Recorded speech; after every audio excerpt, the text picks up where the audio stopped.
I, 16F, have been in foster care since I was 10. For the past 2 years, I have been living with the Millers, John, 42M, and Karen, 39F. They also have 2 biological kids, Mike, 14M, and Sarah, 12F. At first, things seemed okay, but over time, the situation got worse. The Millers always treated me differently from their own kids. They gave Mike and Sarah new clothes, toys, and electronics, but I only got hand-me-downs or cheap stuff from thrift stores. I didn't mind this too much because I was used to not having nice things. What really bothered me was how they acted towards me. Karen often yelled at me for small mistakes, like not folding the laundry perfectly or leaving a dish in the sink. She called me lazy, ungrateful, and stupid. John never yelled, but he ignored me most of the time. When he did talk to me, it was usually to criticize something I did or to remind me that I should be thankful they took me in. Mike and Sarah picked up on their parents' behavior and started treating me badly too. They made fun of my clothes, excluded me from family activities, and blamed me for things they did wrong. Once, Mike broke a vase while playing ball in the house, but he told his parents I did it. I got grounded for 2 weeks and had to do extra chores as punishment. School was my only escape. I did well in my classes and had a few good friends. My teachers seemed to like me, and I felt normal there. But coming home was always hard. I feared walking through the door, never knowing what I'd be yelled at for that day. The worst part was during meals. The Millers often had nice family dinners with good food, but I wasn't allowed to eat with them. Karen would make me a separate meal, usually something cheap and basic like plain pasta or a sandwich. I had to eat alone in the kitchen while they enjoyed their meal in the dining room. They said it was because I was ungrateful for the food they provided, but I never complained about the meals. I tried really hard to please them. I did all my chores without being asked, got good grades, and never talked back. But nothing seemed to make them happy. Karen would find something to criticize no matter what I did. John would just sigh and shake his head, like I was a huge disappointment. There were some really bad incidents too. Once I got sick at school and threw up. The nurse called Karen to pick me up, but she refused. She said I was probably faking it to get attention. I had to sit in the nurse's office all day with a fever until John finally came to get me after work. When we got home, Karen yelled at me for disturbing everyone. Another time, Sarah stole money from Karen's purse. When Karen noticed the missing cash, she immediately accused me. I told her I didn't do it, but she didn't believe me. She searched my room and went through all my things. She didn't find the money, but she found a journal where I had written about how unhappy I was living with them. This made her even angrier. She ripped up my journal and grounded me for a month. I later overheard Sarah confessing to Mike that she took the money, but she never told her parents the truth. Despite all this, I never told anyone what was happening. My social worker visited every few months, but I always said everything was fine. I was afraid of what would happen if I complained. I didn't want to be moved to another foster home and have to start over again, and part of me hoped that if I was good enough for long enough, the Millers would eventually accept me. I did try to hint at the problems once. During a visit with my social worker, I mentioned that I often ate dinner alone in the kitchen. She asked if that bothered me, and I shrugged and said it was okay. She didn't push the issue. After she left, Karen cornered me and warned me not to say anything negative about them again.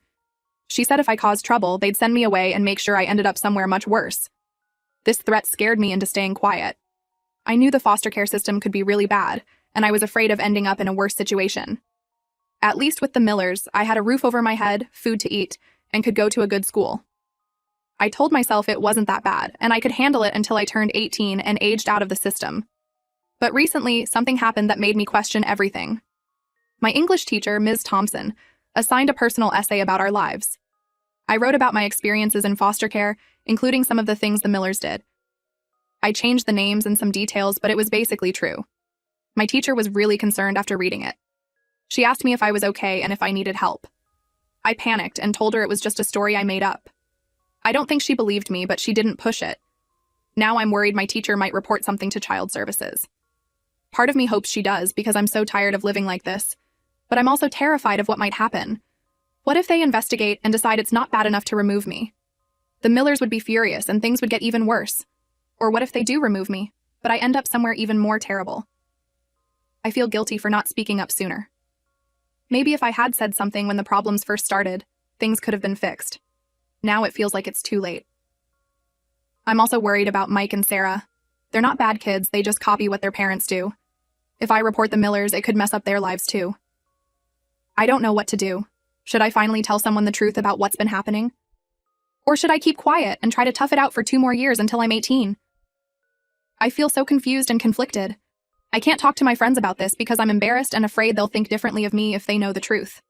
I can't talk to any adults because I don't trust them not to report things, and I'm not sure if I want that to happen or not. So I'm turning to Reddit for advice. Should I speak up now or just try to get through the next 2 years? What would you do in my situation? Edit.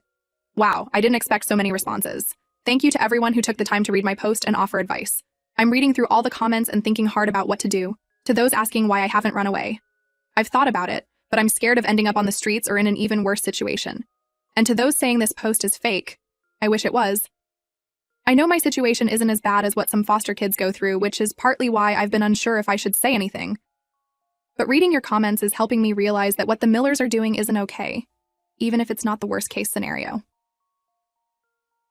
I'm going to seriously consider talking to my social worker or a school counselor. Thanks again for all the support and advice. Update. Hey everyone.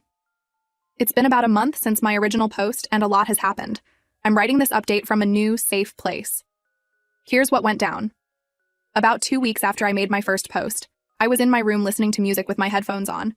It was a rare, peaceful moment. Suddenly, Karen burst in, looking furious. She yanked my headphones off and started yelling at me. I was confused at first because I couldn't understand what she was saying. When I finally got her to slow down, I realized she was accusing me of corrupting Mike. I had no idea what she meant. I asked her several times to explain what she thought I had done. Finally, she told me that. She had caught Mike watching porn on his computer. Apparently, when she confronted him, he told her that I was the one who showed him that stuff first. I was shocked. I had never done anything like that. I tried to tell Karen that Mike was lying, but she wouldn't listen. She kept screaming at me, calling me disgusting and saying I was trying to ruin her family. I started crying and pleading with her to believe me. John came in, attracted by all the noise. Karen told him what Mike had said, and he joined in yelling at me. They were both in my face, screaming and threatening to call my social worker to have me removed. I was sobbing and trying to defend myself, but they wouldn't let me get a word in. Just when I thought things couldn't get worse, I heard another voice. I looked up and saw my English teacher, Ms. Thompson, standing in the doorway. She had a shocked expression on her face. Next to her was a woman I didn't recognize, who I later learned was a child welfare officer. Everything happened really fast after that. Ms. Thompson asked what was going on, and Karen started ranting about how I had shown Mike pornography. The welfare officer asked me if this was true. Still crying, I managed to say no, and that I didn't understand why Mike would lie about me like that. The welfare officer asked John and Karen to step out of the room so she could talk to me alone. They refused at first, but she insisted. Once they left, she asked me to tell her everything. At first, I was hesitant. I had kept quiet for so long that it felt wrong to suddenly spill everything. But Ms. Thompson encouraged me, saying that my essay had worried her enough to report her concerns, and that's why they were there. So I told them everything.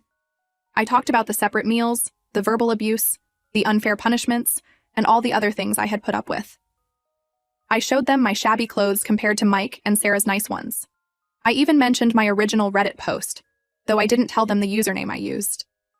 The welfare officer took a lot of notes and asked me many questions. She was especially concerned about the threat Karen had made about sending me somewhere worse if I complained. Ms. Thompson looked like she was about to cry several times during my explanation. After I finished talking, the welfare officer told me to pack a bag with my essential belongings. She said I wouldn't be staying with the Millers anymore. I felt a mix of relief and fear. I was glad to be leaving, but I was scared about where I would end up next. While I was packing, I could hear raised voices from downstairs. The welfare officer was confronting John and Karen about what I had told her. They were denying everything and saying I was a liar who was ungrateful for everything they had done for me. When I came downstairs with my bag, Mike and Sarah were there too. Mike looked scared and Sarah was crying. I felt bad for them, even though they had been mean to me. I knew their lives were about to change too. The welfare officer told John and Karen that I would be placed in emergency foster care while they investigated my claims. Karen started yelling again, saying I had planned this all along to ruin their family. John just looked angry and defeated. As we were about to leave, Mike suddenly blurted out that he had lied about me showing him porn. He admitted that he had found it on his own and blamed me because he was scared of getting in trouble. Karen looked shocked, but she still glared at me like it was somehow my fault. The next few days were a blur. I was placed with an emergency foster family temporarily. I had to talk to more social workers and even a police officer about my time with the Millers. It was exhausting having to tell my story over and over. But I also felt relieved to finally be honest about everything. I found out that Ms. Thompson had been worried about me for a while. My essay wasn't the only thing that had concerned her. She said I often seemed sad and withdrawn at school, and she had noticed that my clothes were always worn out. When she read my essay, she felt she couldn't ignore her concerns anymore and decided to report them. About a week after I left the Millers, I got some surprising news. Ms. Thompson had applied to become a foster parent. She asked if I would like to live with her once she was approved. I was amazed that she would do that for me. I said yes immediately. It took a couple of weeks for everything to be arranged, but now I'm living with Ms. Thompson. It's only been a few days, but already it's so different from living with the Millers. She's kind and patient, and she actually seems happy to have me around. I have my own room, and she took me shopping for new clothes. For the first time in years, I have outfits that actually fit me and aren't hand-me-downs. Ms. Thompson, she asked me to call her Rachel at home, but it still feels weird, is helping me deal with everything that happened. She found a therapist for me to talk to, which is helping a lot. I'm starting to understand that none of what happened with the Millers was my fault, and that it's okay for me to be angry about how they treated me. I'm also catching up on normal teenager stuff that I missed out on. Rachel is teaching me how to cook, we watch movies together, and she's even talking about maybe getting a dog. It's strange to feel so comfortable and safe in a home. Sometimes I still expect to be yelled at or punished for small mistakes, but Rachel is always patient when that happens. As for the Millers, I heard that they're being investigated by Child Services. They're not allowed to foster any more kids, at least for now. I feel bad for Mike and Sarah, because this must be hard for them too. But I hope maybe this will be a wake-up call for John and Karen to treat people better. I've thought a lot about whether I should have spoken up sooner. Part of me still feels guilty for not saying anything earlier. But Rachel and my therapist are helping me understand that I was just trying to survive in a bad situation, and it wasn't my job to fix things. I want to thank everyone who commented on my original post. Your words of encouragement and advice helped me realize that what was happening wasn't okay. I wish I could say that I bravely stood up and reported everything myself, but the truth is that it took other adults stepping in to make things better. I'm just glad that Ms. Thompson cared enough to do something. To anyone else out there who might be in a similar situation, please don't stay quiet like I did. I know it's scary to speak up, but there are people who will help you. You don't deserve to be treated badly, no matter what anyone tells you. I'm not sure what the future holds, but for the first time in a long time, I'm actually hopeful. I feel safe, cared for, and like I might have a chance at a normal life. It's going to take time to heal from everything that happened, but I finally feel like I have the support I need to do that. Thank you again to everyone who read my story and offered support. It means more than you know. Edit. Wow, I'm overwhelmed by all the supportive comments and messages. Thank you all so much. To those asking about pressing charges against the Millers, I'm not sure yet. I'm focusing on healing right now, but I'll consider it in the future. And yes, I'm still going to the same school, which is nice because I get to keep my friends. Things are definitely looking up, and I'm taking it one day at a time.